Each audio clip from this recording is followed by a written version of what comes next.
Hello, fellow risk takers, and welcome to my worst investment ever. Stories of loss to keep you winning. In our community, we know that to win in investing, you must take risk, but to win big, you've got to reduce it.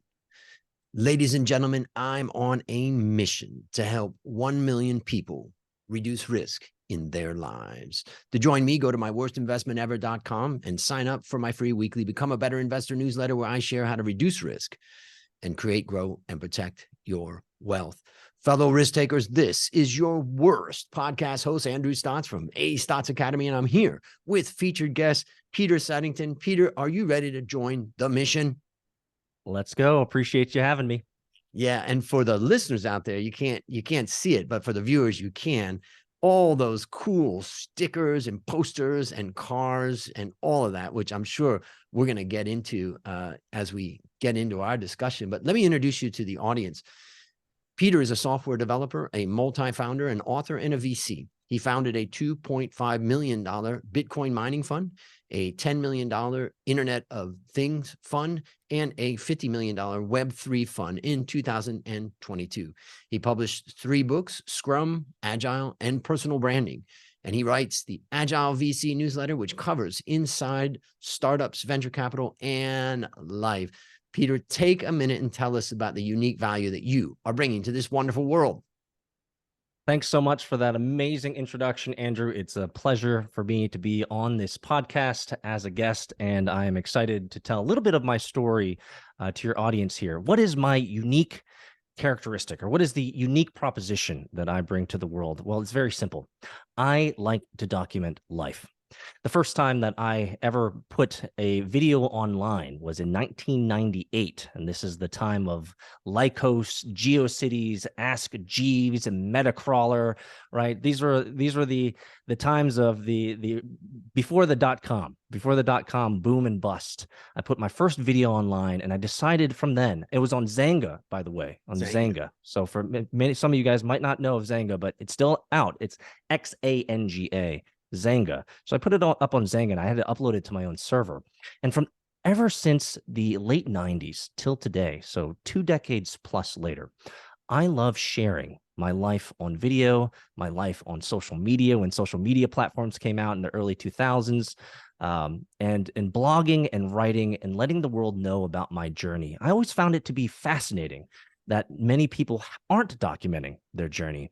And so for me, I've been able to accrue a global audience and be able to have people that have walked with me through life, through many of my experiences, my startups, my projects, my venture funds, and they've supported me for over a decade. And so the unique proposition I bring to the world is I love documenting life, whether it's building companies, building startups, learning, growing. I have 3 graduate degrees, so 3 master's degrees. So I have proof in the pudding when it comes to the old traditional way of learning.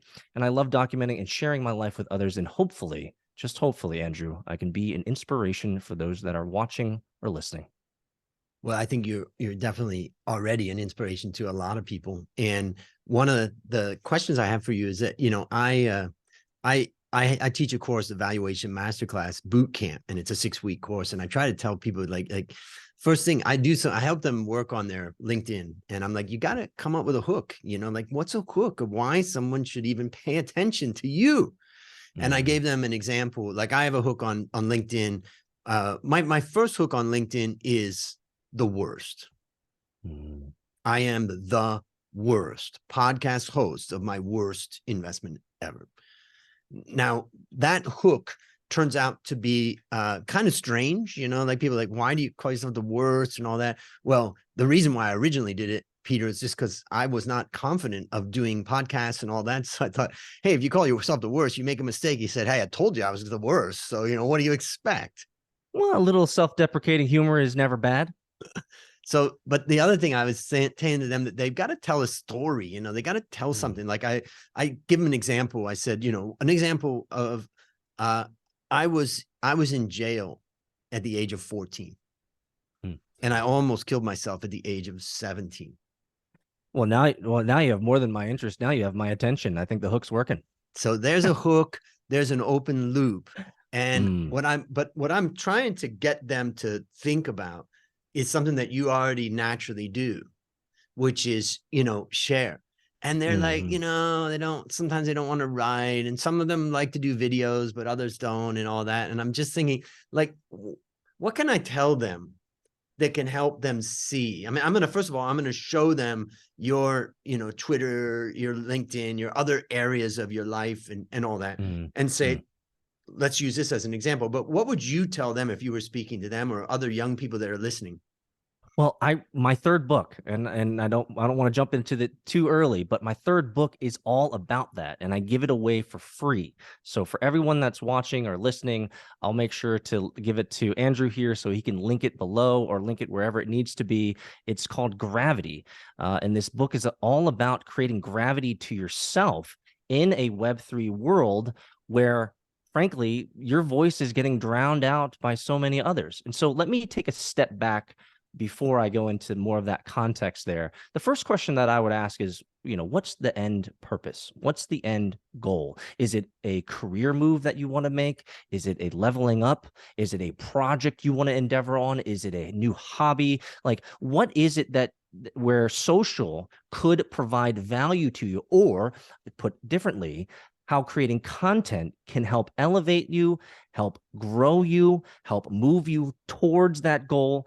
I think in most cases, because I gave a lot of kind of generic ideas here, I think in most cases, that's generally where people want to be, is they want to level up, they want to grow something, they want to do a passion project, a hobby, or they just want to improve some aspect of their life. That's just what YouTube Yep. and video are great for. And so my advice to them always is absolutely do the easiest thing. And the easiest thing is document, don't create. Document, Mm. don't create. When you create, it takes mind space, and you get in, and your rational brain, your logical brain starts to take over and says, you're not good at this. You're not going to communicate it effectively. You're not a good speaker. You don't look good on camera, or you messed up the way that you said that sentence. That's the problem with planning and creating. Documentation requires none of that. And so Mm. that was, for me, this was over 2 decades ago when I came to the realization that it's far easier to document my life than to create a narrative around it. That allowed me the right muscle memory and growing the right muscles to say, you know what, I can do this. I can post about what I'm doing now. I can post about what's interesting to me. I can post and show what I'm into now. And the documentation will never be polished. It's not meant to be. Mm. The purpose of documenting, not creating, is to grow that muscle memory, to grow that discipline so that you will continue to create content as per your purpose and the reason that you're doing it, obviously, with that in the background. Mm. But Mm. in most cases, just like you said, with this narrative, with this hook, documenting over time grows your confidence, it grows your narrative ability, it grows your speaking ability, and eventually you move into the highest level of communication, which is what you brought in early, which is storytelling. Storytelling is the master class of how to engage people's hearts, minds, and souls. And the only way that you can get to becoming a great storyteller is you have to learn how to communicate effectively. And the best way, in my opinion, starting with 20 years of experience now, is just document, don't create. Great point. So the first thing is, like, what are you trying to do? Mhm. And then the second is shift your mindset. We're not talking about spending a lot of time trying to, create some amazing content. Keep Mhm. it simple. And I know for my students, they have 3 goals. They fall in 3 categories. Number one, they're a student who wants to get their first job in finance. Number two, they're a finance professional who wants to accelerate their career. And number three, they're an engineer or other professional who wants to move into the industry of finance. And I those are love the it. 3 types of people that join my valuation masterclass. And now I think what I need to do is talk to them and say, make sure you clearly understand what category you're in. And then think about, what's your objective here? Who are you reaching out to? What are you trying to do with that? And then help them to think, maybe what I'm trying to do is get them to document their journey in the valuation masterclass bootcamp. Exactly. And I would actually maybe even remove a little bit of friction in what you just said, maybe lower the barrier to entry even more. And what I would say for the people that are working with you, because look how many notes I've taken already. Yep. People that are working with you who are looking for their first job, are looking to advance or accelerate their career, or move into the industry, the answer is the same, brother. The answer is the same, which is simply document your journey. In all, the common theme in all three of those is very simple. It's the individual themselves wanting and desiring to move to a next phase in life. That is the commonality. The best way, in my opinion, now you might have other people who have different opinions, but the best way in today's social media, socially rich, social content, social community, Web3 world that we live in today, I'll tell you, brother, all three of those can benefit from documenting their journey. Why? Because you're trying to get to the next phase. There are many other people just like you that are trying to get to the next phase. They want to garner confidence from you. They want to see other people doing it. They want to see other people struggling through it. They want to learn vicariously, sometimes just maybe being a lurker, and that's okay. And they just want to see what you're doing. And what happens always is when you document over a period of time, job opportunities arise. People from your subscriber base, your follower base, or your community reach out and say, hey, I've been following you. You don't know me, but I've been following you and listening to you for 2.5 months. And my company just had an engineering job open, and I kind of like you. You're visually appealing. You communicate well. And the way that you're talking, it seems like you might be a good fit. This is the world we live in now, Andrew. Yep. That's great. So document their journey of moving to the next phase in their life. Yeah. That's what they're, and in the valuation masterclass, I always say from day one, valuation masterclass is about transformation, not information. So they're constantly focusing on what's their transformation. But I think based upon what you've said, I need them to kind of declare that right at the beginning. Where are they going? Yeah. And exactly. That allows the journey to unfold, more clearly when we understand where they're going. That's a chapter in my third book that everyone here is going to get for free. And the title of it is Where Do You Want to Be? Like, where do you want to be? Yep. And kind of a little bit of a jab that I like to add in there is that there are, and I say this to people that I work with, is I tell them there are already people less sophisticated than you, less smart than you, less resourced than you, maybe even older than you, who are doing what you're doing, and they're not as capable, but they're already doing what you want to do, and they are already at the place that you want to be. And so the rails for that in this world are already established, right? The rules for that in many ways are already established. The frameworks, the mental models around that are already established in a lot of course, you're going to traverse your own path, but don't be deceived. Where you want to be, someone is already there. And in most cases, many of those people are less smart, less sophisticated, and less capable than you, and they're already where you want to be. And so by documenting your journey, you can find and you can bring to yourself people who can help you get to there. And sometimes, just sometimes, if you're really assertive in your documentation and content creation, you end up connecting with the people that in the place that you want to be, and they end up helping you or mentoring you. And so I'm not the first one on the railroad tracks. There was people before me and there's people behind me. And there was a wise man who said once long ago in history, he said that there's nothing new under the sun. And because there's nothing new under the sun, this is truly true. Everything that you and I experience in this life, let's be intellectually honest, is not that novel or new. Yep. It's in many cases just a permutation of an already existing entity or existing situation or existing context. Yeah. And so I think we need not always try to reinvent the wheel here when it comes to personal improvement. I think that really is kind of the umbrella statement of a lot of what we're talking about here. A lot of great tidbits for all of us, including myself. I had one student. She was a lady that had worked about 10, 15 years at a bank in Nigeria.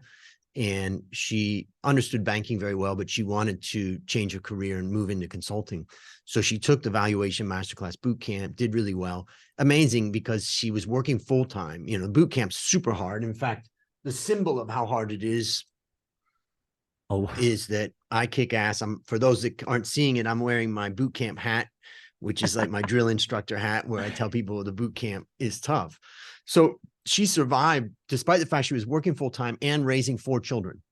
Oh, And she documented her journey, not in a huge way on LinkedIn, but just little bits. And she got a Big Four consulting firm reach out to her on LinkedIn and got hired by them.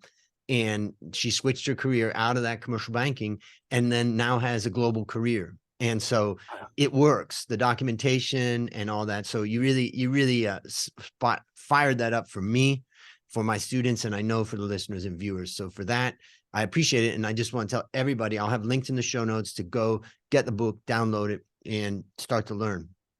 absolutely. And one thing that you'll read in the book, and I don't mind requoting it here because it's so opportune, is especially for those that are serious about personal development and personal improvement, I always tell them straight to their face. I say, no one is going to build your dream for you. No one is going to carry you there. No one's going to show you the path. And so who is going to tell the universe? Who's going to tell the divine matrix that this is of value to you, that this is something that you care about? Who is going to carry that torch? And the answer, obviously, is nobody but yourself. And so we have an amazing medium today. It's called social media and the internet. And now with this amazing medium, you can communicate your purpose, even though you're not there yet. You can communicate your purpose to the world and bring like-minded individuals to yourself that in many cases will end up helping you. And you might say, how are they going to help you? If they just comment on every one of your videos and says, keeps going, trust me, in the dark days, Andrew, as an operator and entrepreneur yourself, sometimes those comments, that one positive comment will last you a month. You'll live off that positivity. And so, especially in the dark times, creating content is a way to connect with people of like mind that can give you the mental and emotional, maybe not physical, but it'd be great if it was physical these days, but mental and emotional and psychological support that you need to continue on and persevere on that dream that you so say you care about. Yeah, and it's good. The last thing I would say about this discussion is that for those people who were like me when I was young, and we thought that just put your head down, do your work, you're going to get recognized, you're going to get noticed. I watched many people in my career. I mean, my career was a great career, but I watched many people go further than me that were much less qualified. They produced much less than what I did, but they knew how to balance the amount of production they were doing with the amount of promotion that they were doing. And you've got to get out there, and nobody's going to tell your story. Like you just said, nobody's going to tell it except you. And what you've got to do is bring it out there until it gets to a point where other people start telling your story. Absolutely. I like the way you ended that. Yes. You keep telling your story until other people tell your story. Oh, yep. There it is. So I'm locking that one away. Lots of stuff. So I listened to this podcast, and guy was in jail when he was 14, and haven't closed that loop yet, but now it's time to share your worst investment ever. And since no one goes into their worst investment thinking it will be, tell us a bit about the circumstance leading up to it, and then tell us your story. Oh man. Well, as a venture capitalist and perennial entrepreneur. So I've been an entrepreneur since the mid 90s. I look young. I'm in my 40s. But that's the Asian in me. You would know, coming from Bangkok, Thailand, Andrew. But it was kind of hard to choose my worst investment ever. And what I ended up landing on is not an investment of any monetary or fiscal consideration. It was a relational investment. And so the context building up to this was about over a decade ago now. So we're in 2023. So over a decade ago, I built an amazing startup. Bootstrapped it out of my garage, a garage that similar to what I'm sitting in right now. And it was this passion project of mine. It was the cryptocurrency at the time, and digital currency was just growing. And what was amazing about it is that there were these silos of exchanges, and they were all disparate islands of sorts, and there was no ability to create arbitrage opportunities between multiple exchanges. So for me as an engineer and developer, I thought this was an absolutely tasty proposition of becoming a middleware solution provider, essentially, so that traders and investors would be able to trade cross-platform in multiple exchanges and find opportunities for liquidity and obviously any type of arbitrage or spread, these types of things that I'm sure your audience knows well about. And so this was early in the digital currency days. And so no one was doing this. And man, I was so excited. As an engineer, I laid first brick. I started building it out. I started putting together a team, bootstrapping it myself out of my own money, eventually over a period of many validations with our community and user groups saying that this works. This is amazing. You should scale this out. And then we ended up raising $4.8 million for this venture, for this project. And everything was gravy. It was amazing. It seemed like there was no possibility that this thing could ever go off the rails. We had a growing community. I had already at that time done meetups in San Francisco, Dallas, New York, Atlanta, Miami, Tokyo. Like, our global community of cryptocurrency and digital currency enthusiasts was growing. We had ambassadors in each of these different cities that were giving out swag, growing the startup. Our user growth was amazing at the time. We had what was really substantial. At the time we had almost 78% of daily active users, which is unheard of in a retail kind of application. Usually you're looking at like less than 10%. Right. And of course, everything was hype and everything was new. And so with all this money, and this was a decade plus ago, so I was a little more naive and a little less experienced in my operational duties and operational maturity for sure. There was a rising engineer in this startup. So fast forward about 2.5 years into it. And a rising engineer, brilliant engineer. For me, he could cut code with the best of them. And what was great about it is that I saw in him the amazing ability to be able to do stuff beyond myself. Now, I consider myself pretty well, full stack engineer. I've been coding since the 90s. For me, code is not a problem. I love learning it. And so it was this amazing opportunity to mentor and to go even deeper with this engineer and developer. Here's why this ended up becoming my worst investment. I was so enamored by his communication ability at the time. My communication ability at the time was still pretty good. It's better now, but it's more polished now for sure. But my communication ability a decade ago wasn't terrible. I was relatively sophisticated in the operational world. I had finished my first acquisition at 9 years, a 9-year grind that allowed me to become the usual trope of an operator, turned venture capitalist type of deal. And I was so enamored by the way that he communicated and his skill set and the models he created. He blew me away with his visuals, and he blew me away with the kind of the presentation layer, if you will, and I was so enamored by this that I said, you are the right person to lead this company into the next phase, because you have the technical prowess to be able to do it. And so the immaturity for me was focusing on a technical skill that I needed, that he had, that could help scale our application to the next level. Lord knows, to lead a company, and you know this as well, it takes more than technical aptitude. Oh, yeah, it takes leadership skills. It takes relational skills. It creates communication skills, team building skills, right? Financial skills, some type of managerial. Like, I could go on and on and on and on. And in my naivete and in my ignorance and being blown away by his technical prowess and thinking and considering that being the primary value that he could provide to me and my company, I ended up elevating him to CEO. Long story short, 6 months later, he fired me. I got fired from my own company. And this was a passion project. We're 3 years in at this time, Andrew. And this sent me into, and I think this is important, and this is really crucial.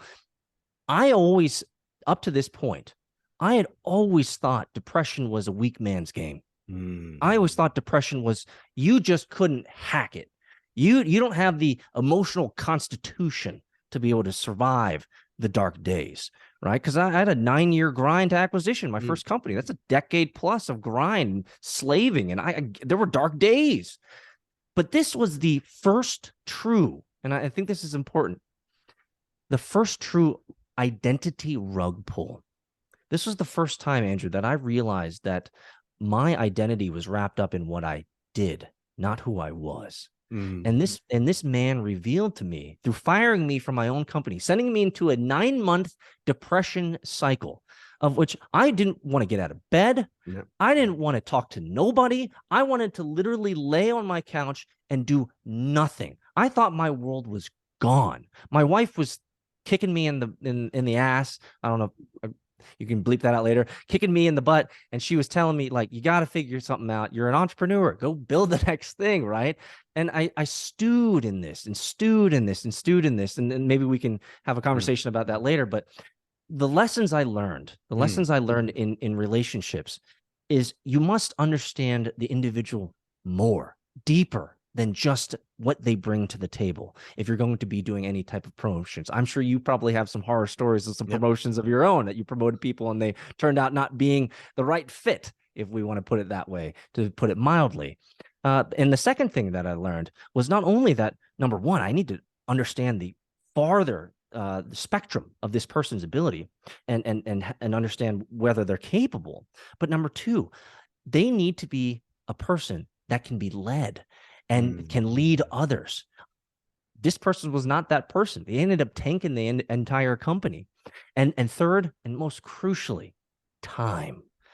I didn't spend enough time really digging in with him. I had grown with him, peripherally as the CEO and founder of the company, and he was an engineer. But as he started coming up the ranks, I just didn't spend enough time to truly understand the depth of the man, the morality of the man, the ethics of the man, and most importantly, the integrity of the man. And whenever I say the word integrity has no positive or negative. Integrity is more important than, I think, morality and ethics, because morality and ethics can have a sliding rule of good and bad.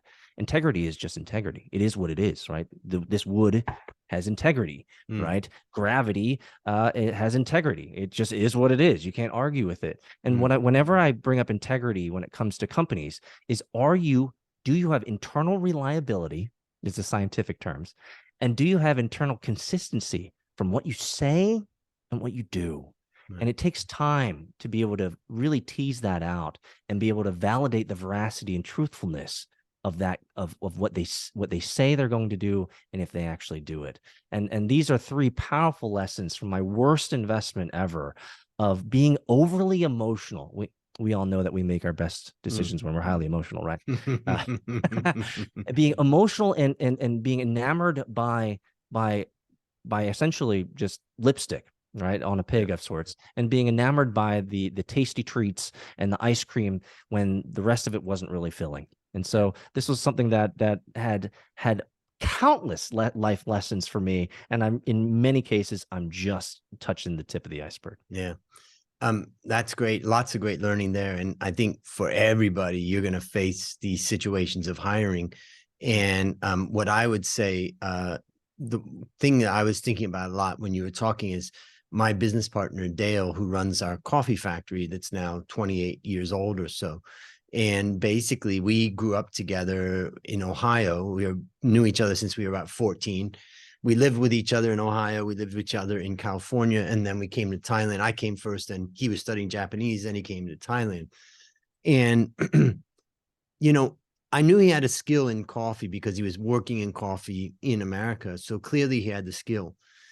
But there's just no way that you can know also. There's an aspect of this that you just, things are revealed. And when I think about what he went through and what most startup companies go through, it's like you're going to walk through the valley of the shadow of death.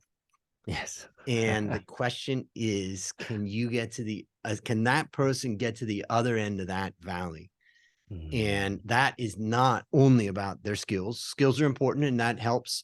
In Dale's case, he can open up an espresso machine with the highest tech in it, take it completely apart with the technicians, show the client exactly how it works. That's fantastic. But that skill is not what's going to get you to the end of that valley. And so when you think about the hiring aspect for a leader, it's really, can that person bring to bear all the resources they possibly can from different aspects of their life and other people's to get to the end of that valley. And I think that's very hard to predict too.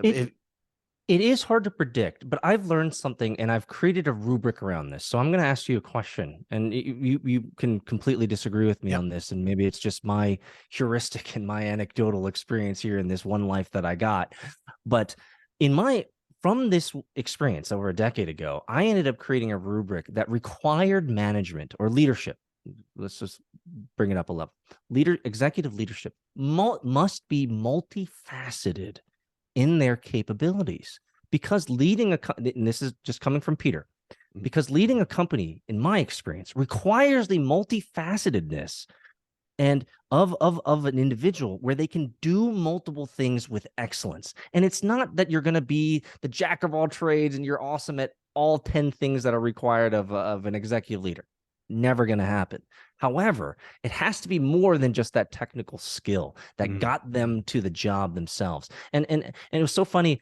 There was a friend of mine, after I went through this experience, he sent me this Dilbert comic. I'm not going to get it right, but essentially it was this idea of this engineer so good at being an engineer, let's promote him to management that requires social skills. And it's like, right, the joke obviously is, if he's a great engineer, you should probably keep him a great engineer instead of promoting him into, failure, promoting him into a position that he's not going to succeed at. And so that's what I did. I promoted someone who's amazing at what he did technically, but he did not have the multifacetedness that I believe is required at the executive level. What say you? Yeah, I agree with that. I mean, I think I would just add one last thing, is that you got to have demonstrated your multifacetedness while the building's on fire. Yes. Yes. Yes. Like I like under that. pressure. And that's where it gets hard, because it's every business has, significant challenges that you got to get over. And so so I would say I like the idea of kind of relentlessness, resilience. You've got to be able to rise when it's tough. So I agree, multifacetedness, and also some demonstration that you've got the toughness to get through it. So you are absolutely correct. I wrote a blog post that of my most basic rubric for an investment in an operator or entrepreneur, which is resilience and perseverance. That's all I require. Because at the end of the day, you already have the technical skills, or you already have enough to want to do this project, this passion project. You might not have all the resources to do it, but at the end of the day, because the venture fund is a 10-year lifespan. I think that's by design, because in my experience, it generally takes 10 years to do anything of significance. And so can you last 10 years? Can you persevere 10 years? Can you be resilient when you get punched in the groin, right? When you get seriously punched in the groin, are you able to pick yourself back up and continue and persevere under that duress and under that stress? You hit the nail on the head, brother. Yeah. I mean, it's the challenge. And I think a lot of that gets revealed. That's why it's sometimes you can solve this problem by hiring people and putting people in place that have already done it, but that doesn't always solve it too. So, there's no permanent solutions in this, but let me ask you, based upon what you learned from this story and what you continue to learn, what's one action that you could recommend to a listener or a viewer who is in the same spot? They've got that technical person, they're sitting there and they're thinking, I need this and that and this. And I think that what's one action that you would recommend that they take to avoid suffering the same fate? The first, it's easy. You should buy 2 books. The first book is Asking Great Questions by Eileen Gibb, Gibb. Okay. Asking Great Questions by Eileen Gibb. And the second book is Great Leaders Ask Great Questions by Maxwell. Okay. And the context is ask more questions. Ask more questions. I'll tell you, brother, the number one most important skill, I believe, in any type of investment is, are you willing to ask every single bloody question possible? Are you experienced enough to know the questions to ask? Are you sophisticated enough to reach for questions that avail emergent opportunities in emergent context and conversation? And are you situationally aware enough to listen actively and be able to ask questions that are pertinent and important and give you context for informed decision making? And so I sound like a book because I actually wrote this, but it's everything I'm repeating here is true. It's asking great questions. I am able, and I actually pride myself in this, Andrew. I am able to go through entire meetings, workshops with investors, with startup entrepreneurs, and I don't say a bloody statement. It's only questions. I have a Rolodex of hundreds of questions. And it's not just what did you think? It's like, what does your gut say? What is your second brain considering it? Have we considered this? Have we brought this into the equation here? What happens if we do X? What happens if we do Y?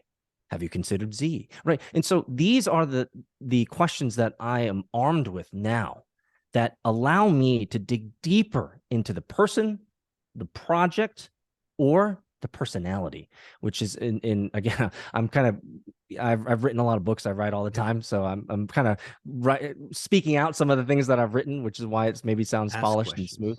But Asking Great Questions by Eileen Gibb, Great Leaders Ask Good Questions by John C. Maxwell. Two great books that I picked those up in the show notes too. I was just meeting with a client of mine, and they're a family office in Thailand, and they really hit a wall. They said to me that they've found all the companies that they feel comfortable investing in. Now they're looking outside, how we invest outside. And so I just asked them a lot of questions like, why can't you expand what your universe is and look at some others, Right. And why do you want to invest outside of Thailand? Well, we want to learn. I said, okay, so let me ask you a question. If you invested outside of Thailand for the next 5 years and you learn a ton, but you lost 50% of your money, are you okay? What a great scenario question. Yeah. So they were like, no, I'm not okay with that. I was like, okay, that's good. So we started to go through a lot of questions until they got to a point where they're like, it really made them think about, what is motivating us to do this. And I think what you're telling all of us is just ask. But there's another aspect that you didn't say, but you did, that I want to highlight. And for the listeners, I'm going to pull out something here. But the key to asking questions is listening. Yes. And the key to listening is taking notes. And I have a book and you have a book right here. And this book is, I've just got some of my notes here, but on every single day, every single week, I actually wrote this book, which is a planner book, and I use that to plan my life. And basically can you open up your book just again? So for those that can't see it, you've got all kinds of scribbles and notes there. So this is all you. My worst interview ever, Andrew Stotz. I've written, this is all the stuff that I've written just in the last 15, 20 minutes of our conversation. Yeah. So I asked you a question, what's one action? And your answer was ask questions. And I'm going to add on to that and write down notes on that, because it's the number one way. It's the number one hack. Everybody likes to say hack, secret. It's the biggest hack of how to listen. All right. Last question. What is your number one goal for the next 12 months? Speaking of questions. Oh, next goal. Well, I have an amazing startup that I'm working on that is not quite ripe yet. But if you follow me on Twitter, or you read my blog or LinkedIn or any of the social sites, you'll end up hearing about it relatively soon. This is an amazing company that I'm really excited to start with some great gentlemen, some great operators, and it's perfect because it's in my wheelhouse, which includes three things. Number one, I love digital currency, the digital currency revolution, Bitcoin. I love it to death. One of my kind of claim to fame is I'm the Bitcoin Lambo guy. So if you Google Bitcoin Lambo, you'll come up with my face. I was the guy who created the Lambo memes. I'm the first guy to buy a Lamborghini with Bitcoin. Actually, it's sitting right behind me right there on the picture. So love digital currency, love Bitcoin, early adopter. Number two, I love racing and cars. And so I'm a second generation race car driver. My son is a third. And so this company, and the third is family. Third is that I'm passionate about family. And so this startup has to do with all three: the blockchain, with cars and race cars and family. It might sound like they're not intertwinable, but brother, I'll tell you, there is a powerful use case, and I'm excited to launch in the next 12 months. Fantastic. And we'll be watching that. We'll have links to all of the different stuff that you're doing, including your Twitter, in the show notes. So as well as the books that you've referenced. So listeners, there you have it. Another story of loss to keep you winning. Remember, I'm on a mission to help 1 million people reduce risk in their lives. And today we learned some ways to reduce risk in your hiring. If you've not yet joined that mission, just go to myworstinvestmentever.com and join for free our Become a Better Investor newsletter to reduce risk in your life. As we conclude, Peter, I want to thank you again for joining our mission. And on behalf of A Stotz Academy, I hereby award you alumni status for turning your worst investment ever into your best teaching moment. Do you have any parting words for the audience? Stay positive and understand, as the Stoics used to say, the great Marcus Aurelius, the Epictetus, these types of individuals, they would always say that the only thing that you ever have in your control is your own reasoned choice. That's it. You can't control the outcome. You can't, almost in many ways, can't even control the input. You can't control the context in which the situation happens. All you can control is your own reasoned choice and how you're going to respond to the situation at hand. And my answer to that is always stay positive. That's a wrap on another great story to help us create, grow, and protect our wealth. Fellow risk takers, let's celebrate that today we added one more person to our mission to help 1 million people reduce risk in their lives. This is your worst podcast host, Andrew Stotz, saying, I'll see you on the upside.